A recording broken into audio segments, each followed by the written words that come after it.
Greetings and salutations, everyone. I hope everyone is doing well today. Today I have an absolutely horrifying encounter to share with you. Well, a couple, but one that is just savage. Before we get into them, a couple links. As you know, I rely on Patreon, PayPal, and my merch to help the channel to continue to grow and go. The links to Patreon and PayPal are in the description below. My merch is displayed directly under the video. Also, Dogman, Frightening Encounters, Volume 1 through 3, the audiobook versions. They were written and researched by Tom Lyons, narrated and produced by me, Jeff Nadolny. Those audiobooks are available on Audible, Amazon, and iTunes, the links to which are also in the description as well. And finally, last but definitely not least, if you'd really like to help support this channel to continue to grow and go, simply subscribe, click that like button, and please leave a comment. It really does help, and guys, it definitely matters. Now, everyone, I have taken far too much of your time. Let's get on with today's upload, shall we? Today's first encounter. I was just 12 years old when I had an encounter with a beast we know as the Dogman. It's certainly something that I will never forget. I was born and raised in a small village in Illinois called Fox Lake. If you've ever visited there, you will know there is not a whole lot going on there. It's a lot of forest preserve around a sizable lake, a few restaurants here and there. That's about it.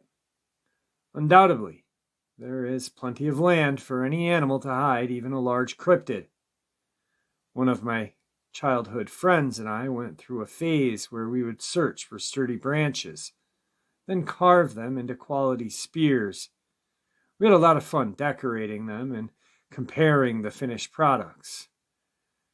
From the way I remember it, I feel like we had a real knack at the hobby. We probably could have sold things somewhere if my mom hadn't thrown them out. So, with our spears in hand, we would wander into the woods for hours on end.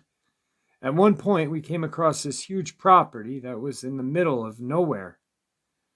We went there many times, and even though there was usually a car parked in the driveway, it always felt like nobody was ever there. However, there were always these two German shepherds that were put there to look after the place. Also, the upkeep of the property was excellent, so there had to have been people regularly taking care of it. We never stepped foot within the wooden fence that enclosed the enormous lawn, mainly because I think we were intimidated by the watchdogs. But I remember thinking how I would have loved to have strolled around the property, as the place looked like one of those stunning estates straight out of a movie. So there was this one time where we walked over to the property, our newest spears in hand. Looking back at it, we were pretty weird. Those handmade weapons gave us irrational confidence, and I feel as though we were almost hoping for a confrontation with aggressive animals so that we could prove to ourselves that we could survive an attack. As we made it to the fence of the property, we noticed there was a herd of deer grazing near a corner of the massive lawn. They must have only recently arrived there, because it wasn't long after that one of the dogs came barking and sprinting from one side of the house. Soon the second dog was right behind the first as they both rushed toward the grazing deer. What happened next was something like out of a horror movie. As the deer fled into a section of the woods, my friend and I were stunned as this muscular creature on two legs tackled one of the deer out of the air right as it was leaping over the fence. This made the German shepherds go absolutely berserk. While this unknown creature killed its prey, the dogs ran wide circles around it, barking and growling with sheer ferocity in an attempt to force it away from the property. Even though we were shocked and utterly terrified by the random appearance of this creature, we were far enough away to watch for at least a little bit longer. Something that we both agreed was so strange how much the color of this creature's fur matched that of the German shepherd's. I'm sure it was nothing more than coincidence, but what are the chances of that? I'm going to jump ahead for a moment, but it was a few years later then my same friend informed me of entities known as skinwalkers. I guess he had watched some special on them or something, and it persuaded him into suspecting that's what we had spotted that day. It was his theory that skinwalkers will sometimes morph in a way that helps them blend in with the atmosphere as a way to fly under the radar of unsuspecting victims or prey. It sounds a bit insane to me, but then again, the sight of the creature made nearly anything possible as far as I was concerned. Now, getting back to the encounter itself, we continued to watch as this muscular beast tore a few chunks of meat from the deer and stuffed them in its mouth. The German shepherds were still hysterical, desperate for the thing to go away. It had still only been maybe 20 to 30 seconds since the creature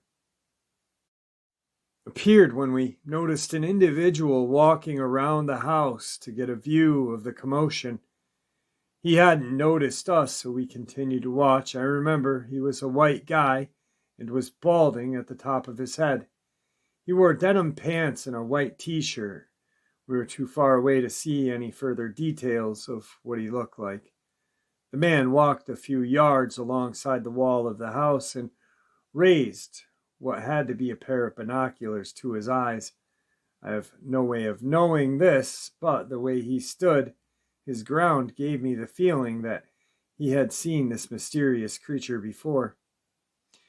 He then proceeded to pull a whistle from his pockets, and when he blew it, the German shepherds came sprinting toward him. The three of them went back around the corner and inside of the house. By that point, the dog-like creature was already dragging the dead deer over the section of the wooded fence that it had hopped over in the first place. I remember the look on my friend's face as our minds raced to comprehend the insanity of everything we had just seen. Since the creature had now disappeared into the woods, and we couldn't know where it had went, we decided it was wise to get the heck out of there and head for home. Even though my house wasn't too far off, I remember having the worst feeling while we made it back there. I was confident that the beast was distracted by feeding, but I think it was the idea that there could be more of them in the proximity. Suddenly, our hand-carved weapons felt useless. There was no way a child with a sharpened tree branch would have survived the wrath of one of those creatures. Even with it having been so far away from where we stood, I could tell that its strength and agility were off the charts. There's no question that it possessed the ability to be an all-out killing machine. When we made it home, I was so nervously excited, and I told my mom all about what we had saw out there. The first thing she did was reprimand us for having trespassed on someone else's property. It was as if my statements about the creature went right over her head, like she didn't even hear me. That irritated me a lot, and we ended up getting into a gigantic argument to the point where she sent my friend home. My dad returned from work late that night, so I waited until the following morning to inform him of the freakish event. He brought me outside to do yard work with him, and that was when I explained everything to him. I was sort of expecting the similar reaction my mom gave me, but it ended up being quite different. He informed me that he had seen something similar a few years earlier, soon after we first settled into the house. For whatever reason, he was very adamant that it wanted nothing to do with us, and that if we carried on normally with our daily living, it would pay no attention to us. I think it was because I was so young, but even though I was still worried that the creature may approach us while we were out there, I always found it easy to trust my dad's words. If you knew him, you'd likely agree that he had his together. He was the kind of guy to trust. As I grew older, it became apparent that his advice wasn't even speculation. It was intended to calm me down. Maybe my mom had a private discussion with him, and she asked him to use any means necessary to talk some sense into me or something. He never went into much detail about the Dogman, or ever seemed to care to talk about it much. Years later, when I was an adult, I again asked my dad about his Dogman sighting, but it was like he didn't even remember what I was talking about. That's when I knew he hadn't seen anything of the kind. Trust me, if you see this thing, you'll remember. Part of me wishes I would have had the guts to approach the owner of the land where I saw the creature. I would love to have a conversation with him and find out if he has any legitimate information on the species. I looked into the ownership soon before submitting this, and I learned that the property had been sold multiple times since I lived near there. As far as I know, there is no efficient way to find the identities of the owners from the past. Even if there was, how would I go about explaining why I had reached out to them? Although I stopped going outside as much as I used to after the startling event at the mansion's property, it's weird to think how we all continued to live around that creature for years and never saw or heard anything. It's somewhat comforting to know that it never pursued any of us. For whatever reason, the Dogman are equipped to shred us to pieces, but perhaps they don't have much interest in that. On any account, I hope I never come across one again. That came from Volume 3, Dogman Frightening Encounters. Today's second encounter.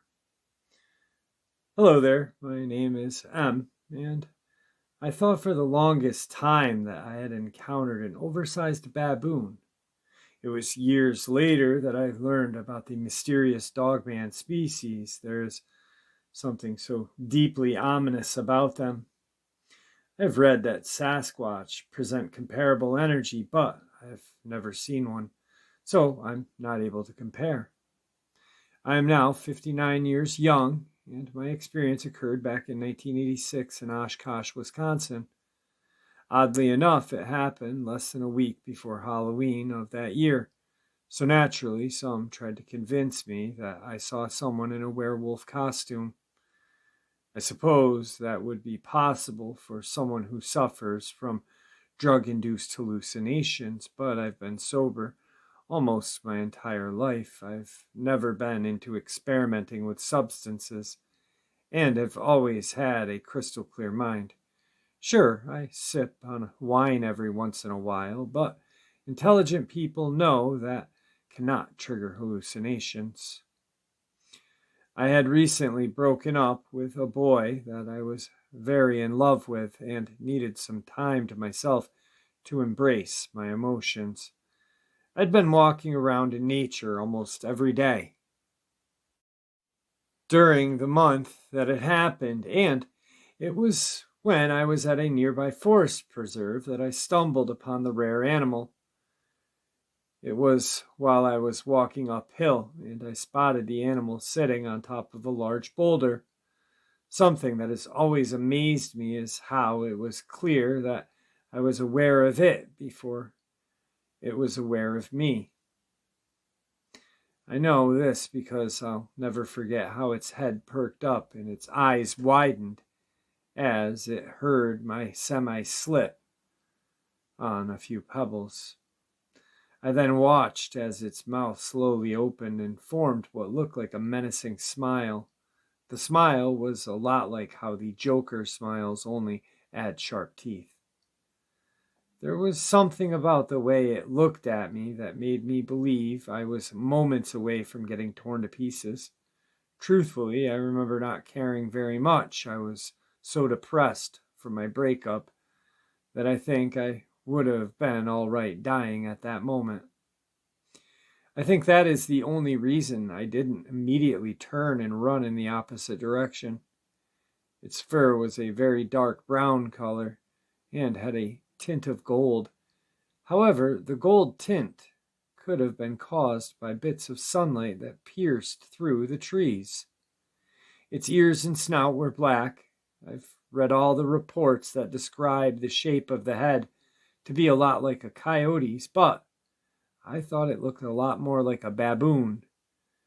I think that one of the other reasons I thought it was an ape of some kind was because I could make out a set of hands and feet, as opposed to paws and claws.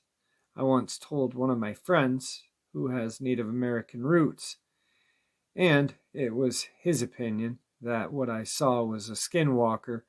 Honestly, I prefer to not think of it that way, because that seems so much creepier than a dogman. When I think of skinwalkers, I think of witchcraft and magic and all that other stuff. And it makes me feel as though whatever I encountered could still be haunting me. Another creepy aspect of this sighting was the position in which the creature was sitting. Its posture reminded me of how you'd often see children sit, with their knees just below their chin. I can't say exactly why I felt that way, but I am confident that it was an adult. It slowly rose to its feet, and I noticed how the feet were quite long and curved around the boulder, similar to what monkeys do with their feet. It definitely had an extremely strong grip. It stood up for somewhere between 5 to 10 seconds before transitioning to a crouching position. Its legs looked so powerful that I felt it could have leapt all the way over to me with minimal effort.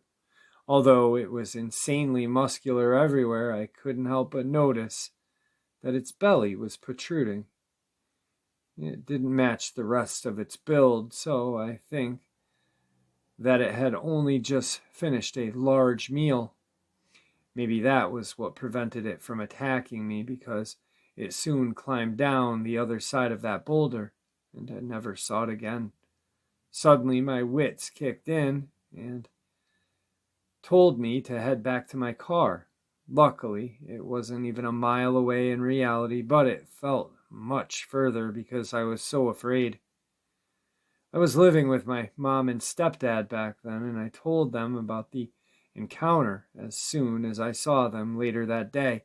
Surprisingly, they seemed to believe me. I don't know if it was because they were trying to be agreeable, given what I was going through, but they both were very open about my interpretation of what I saw.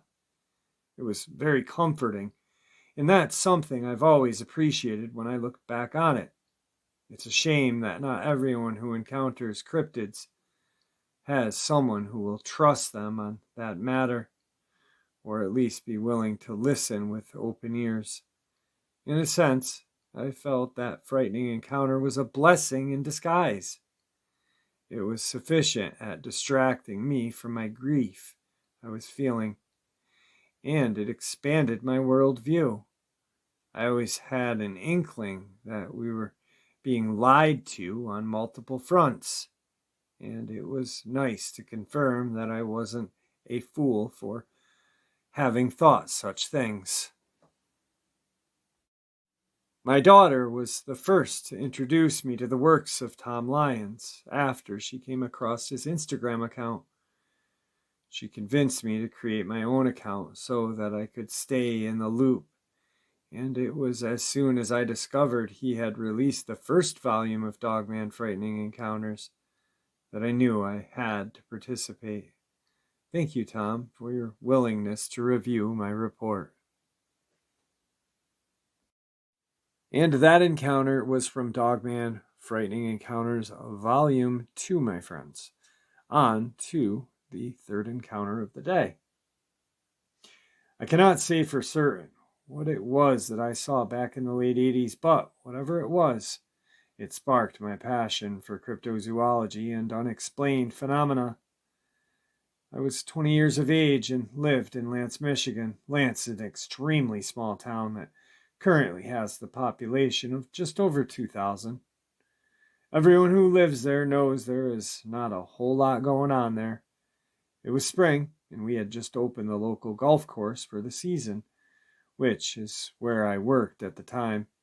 I did all kinds of things to keep that place running smoothly.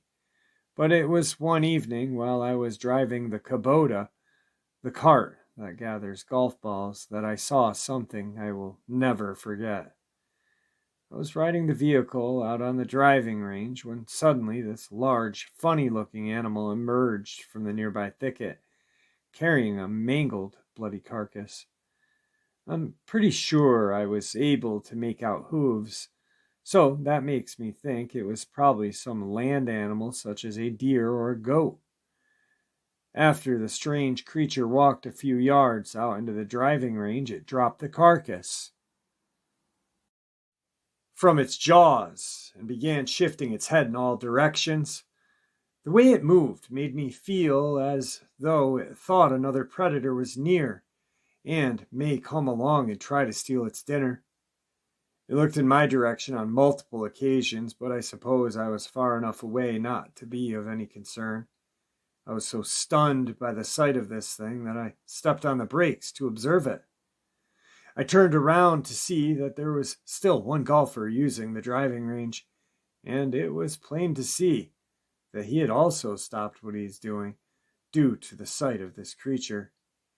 I watched as he took a few steps forward from his tee so that he could get a little better view of this creature, but even from his distance, the sight of the creature was pretty intimidating, preventing him from wanting to get any closer. I was essentially in the middle of the creature and the golfer, and even though I had a steel cage around me, something was starting to tell me that I might not be as safe as you'd expect. The longer I stared at this creature, the more I realized how dangerous looking it was. Its long snout, full of razor-sharp teeth, large claws extended from strangely shaped hands, and I could make out a very prominent muscle definition. The thing that immediately caused me to see that this was no ordinary animal was the fact that it walked on two legs. It doesn't physically make that much sense because the legs had the shape of a dog's, the way they're bend differently at the knees from ours. If you've seen how the legs of demons are often depicted, that's how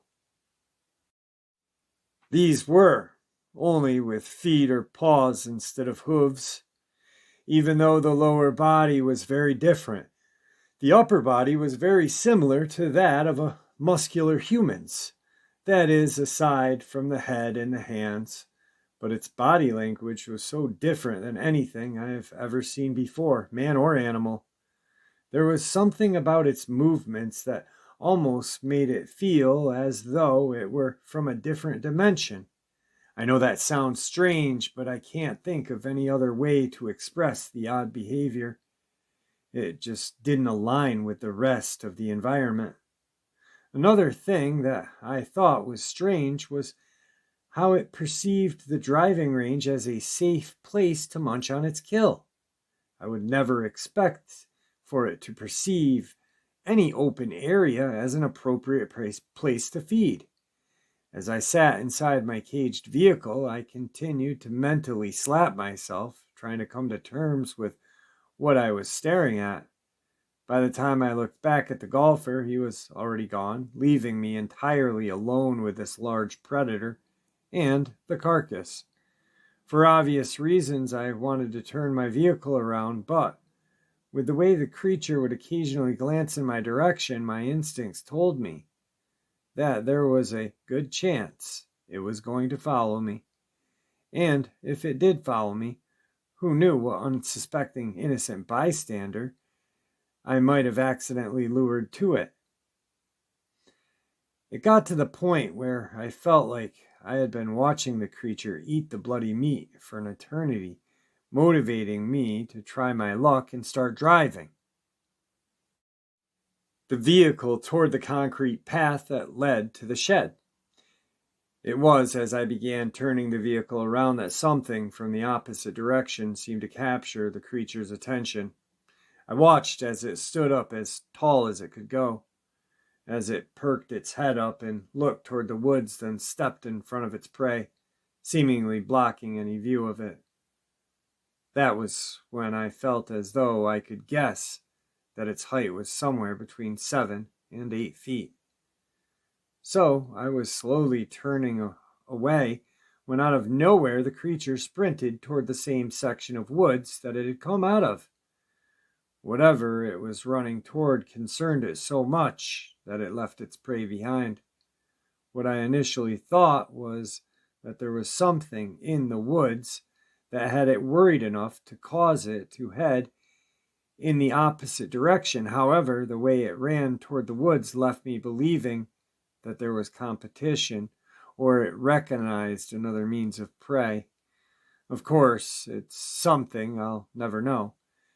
And I still, to this day, have trouble accepting what I saw. The sight was so out of this world that I don't think I'll ever fully accept it. I made it safely back to the garage, parked the vehicle, and went home. I mentioned it to my manager that there was a strange animal out in the driving range, but I didn't get too detailed on the notion that it looked like a monster. All I said was that it looked like some large dog that might be dangerous, so he should consider calling animal control or something. I did return to work the following day, and the mangled carcass was gone. Nobody that I worked with spoke of it, so my theory is that the creature did come back sooner than later to retrieve it. Anyhow, that's the gist of my report. All right, guys, I hope you all enjoyed today's upload. Man, can you just imagine watching a Dogman midair grab a deer? No, thank you. I remember when Bo had watched a Dogman rip a mountain lion out of a mid-jump. This thing was jumping onto a deer, and the Dogman caught it. Mid-catch. Gone. Anyway, I hope you all enjoyed today's upload as much as I enjoyed sharing it with you. With that, I'd like to thank all of you for always showing your support. Please, everyone, stay safe, stay healthy, and may the Great Spirit watch over us all and guide us down that path that we call life.